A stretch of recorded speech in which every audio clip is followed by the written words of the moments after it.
blokade ini sendiri itu masih dipertanyakan efektivitasnya. Saya pikir ini adalah perjudian Trump yang cukup besar karena semakin lama, jadi setiap hari ini gagal, gagal, dan gagal itu menambah bebannya bukan kepada Iran, tapi langsung kepada Amerika Serikat dengan melonjaknya harga minyak di sana. Tiongkok, Inggris, dan beberapa negara di dunia memprotes Trump yang memblokade Hormuz. Militer Iran juga bilang blokade ini sebagai aksi pembajakan di jalur laut. Pengamat militer Center for Intermastic and Diplomatic Engagement Said Anton Ali Abbas dan dosen Departemen Ilmu Hubungan Internasional Universitas Indonesia, Bu Asra Virgianita, sudah bergabung bersama kami melalui sambungan daring untuk membahas ini. Selamat pagi, Mas Anton dan juga Bu Asra. Pagi, Mbak Listi. Ya, saya ke Mas Anton dulu. Mas Anton, ini kalau kita lihat kan ya, langkah Amerika Serikat juga memblokade Selat Hormuz ini kan kita lihat ditolak oleh negara-negara besar. Taruhlah kita lihat negara-negara sekutu di sana juga menolak.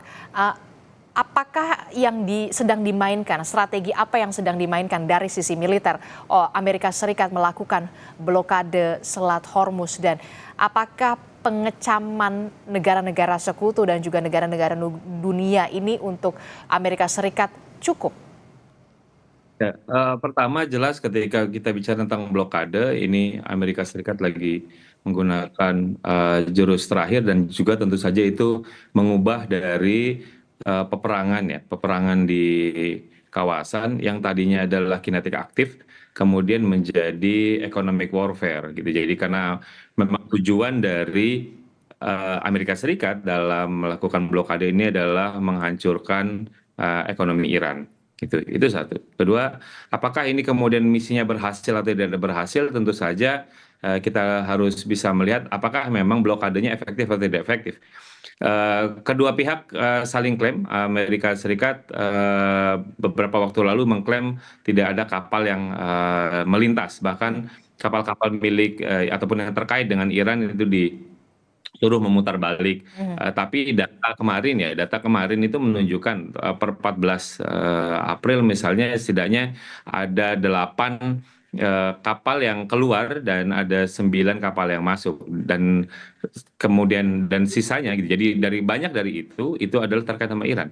Rich Terry misalnya yang disebutkan tadi itu yang berbendera Cina itu juga bawa minyak dari Iran dan berhasil lewat. Artinya apa? Artinya blokade ini sendiri itu masih dipertanyakan efektivitasnya gitu, walaupun Centcom Amerika Serikat mengklaim. Jadi berhasil atau tidak berhasil itu tergantung dari efektif itu. Kenapa? Karena kemudian dari situlah Iran dapat mempertahankan kemampuan ekonominya.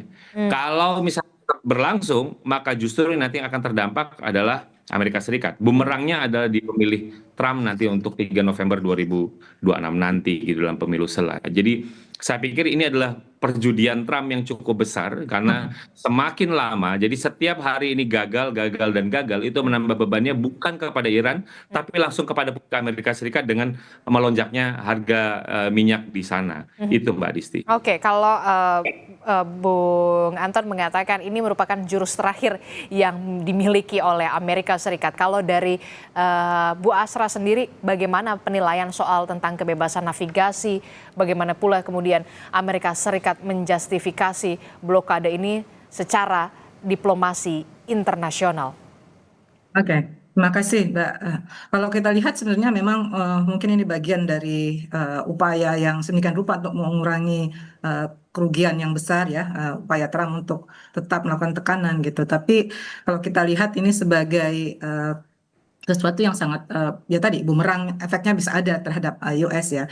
Upaya diplomasi seperti ini melakukan sanksi ekonomi melalui blokade seperti ini sebenarnya sangat-sangat tidak terbukti efektif gitu ya. Dari berbagai kejadian yang sudah pernah dilakukan sangat tidak efektif, dan kemudian Amerika mungkin menyadari itu gitu ya, tapi dengan sebagai upaya ini tetap dilakukan sebagai upaya untuk membangun narasi bahwa US adalah penjaga keamanan di Laut Selat Hormuz gitu ya, dengan membawa narasi-narasi tentang tadi yang seperti disampaikan Iran sebagai musuh gitu ya, Iran sebagai ilegal pungli di selat gitu ya, Selat Hormuz segala macam.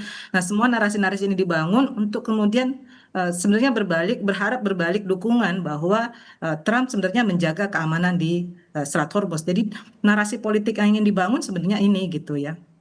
Tapi lagi-lagi di dalam konteks diplomasi seperti ini sangat jarang efektif. Tadi betul yang dibilang Mas Anton ya, bahwa kemudian sanksi ekonomi yang seperti ini nih dalam kejadian-kejadian yang sudah ada sangat tidak efektif. Apalagi sebenarnya dalam konteks ini kita bisa lihat bahwa Trump sendiri bertindak eh, unilateral ya, kecuali kalau Trump mendapatkan dukungan internasional. Nah, ini kan kita bisa lihat bahwa kemudian Trump Tidak bekerja mendapatkan sendiri ya. dukungan. Ya, tidak ada dukungan, sulit untuk kemudian ini bisa efektif kecuali dia bisa mendapatkan galangan internasional gitu ya. Jadi dukungan itu menjadi penting. Sementara Trump sangat percaya diri gitu ya bahwa dia bisa bekerja sendiri. Nah, ini satu kesalahan besar sih menurut saya ya dari kebijakan Trump untuk melakukan blokade ini. Oke, ini adalah kesalahan besar yang dilakukan oleh Trump untuk melakukan blokade Hormuz dan juga pelabuhan begitu ya. Nah, tetapi juga kita tahu tidak didukung oleh negara-negara sekutu dari Amerika Serikat dan juga negara di dunia kebanyakan begitu ya. Tapi kemudian kita tahu negara-negara yang tidak mendukung itu hanya mengecam begitu.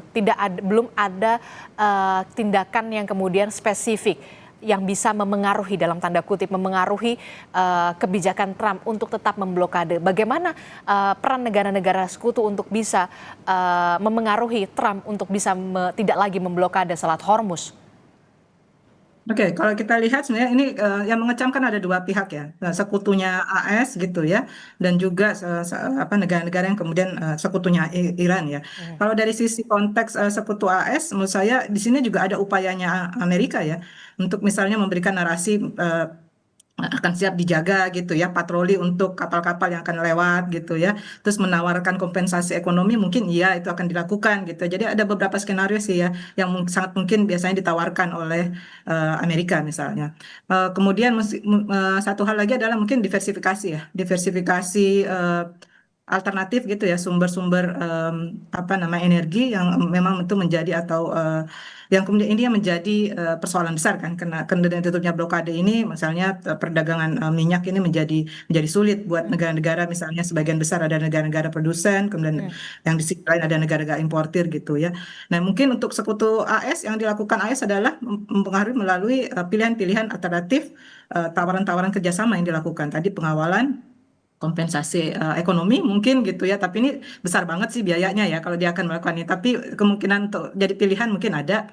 Yang ketiga adalah mengupayakan diversifikasi ya, sumber-sumber jalur ya, sumber-sumber jalur yang mungkin bisa dilewati oleh negara-negara produsen ya, atau negara-negara yang membutuhkan jalur itu gitu, Mbak. Oke.